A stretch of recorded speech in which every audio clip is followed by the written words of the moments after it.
Melanjutkan pembahasan sebelumnya tentang tes MBTI. Setelah penjelasan singkat tentang introvert dan extrovert, sekarang kita bahas tentang sensing dan intuition. Secara harfiah, sensing maupun intuition memiliki arti sama dalam bahasa Indonesia, yaitu merasakan. Namun definisi detailnya, sensing dan intuition memiliki arti yang berbeda. Kedua sifat dasar ini berfungsi untuk memahami setiap informasi yang akan kita serap, entah itu informasi internal maupun eksternal. Sensing merupakan sifat dasar seseorang untuk mengambil dan memahami segala informasi yang melibatkan semua panca indera manusia. Seseorang dengan preferensi sensing membutuhkan sebuah pengalaman nyata untuk memahami informasi. Entah itu dengan cara melihatnya secara langsung, meraba secara langsung, dan lain sebagainya. Panca inderanya harus aktif untuk memahami sesuatu. Rata-rata manusia dengan preferensi sensing akan lebih mudah menangkap atau memahami suatu pemahaman baru dengan cara mempraktekkannya secara langsung, atau istilah globalnya, learning by doing.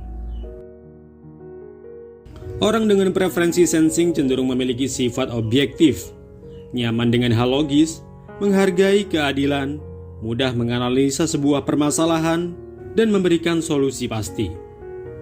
Sedangkan orang dengan preferensi intuition, atau yang lebih sering disebut intuitif, tak membutuhkan terlalu banyak aksi atau tindakan untuk memahami situasi, informasi, dan menemukan solusi. Karena segalanya bisa dia pahami menggunakan perasaan. Sifat simpati yang besar dalam diri seorang intuitif mampu membuatnya memposisikan diri sebagai orang lain yang merasakan sesuatu secara langsung. Bagaimana dia akan memahami sesuatu bisa dia lakukan dengan hanya berdasarkan perasaan yang dia miliki.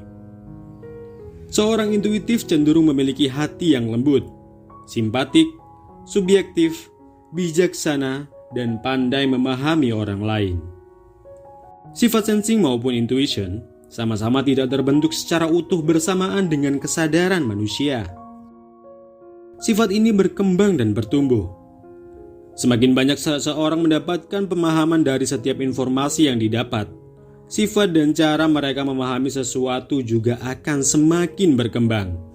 Jadi, meskipun kamu mengetahui orang lain atau bahkan dirimu sendiri sebagai seseorang yang memiliki preferensi sensing ataupun intuition, jangan pernah menilai bahwa kamu harus memahami sesuatu dengan cara yang sama untuk mendapatkan pemahaman yang sama. Sadar atau tidak, dua sifat dasar ini akan terus berkembang. Dan apakah mungkin seseorang memiliki dua sifat dasar ini sekaligus? Jawabannya tidak. Dua sifat ini sangat berlawanan satu sama lain. Meski setiap orang bisa dipastikan memiliki intuisi, namun bukan berarti orang tersebut bisa dinilai sebagai intuitif.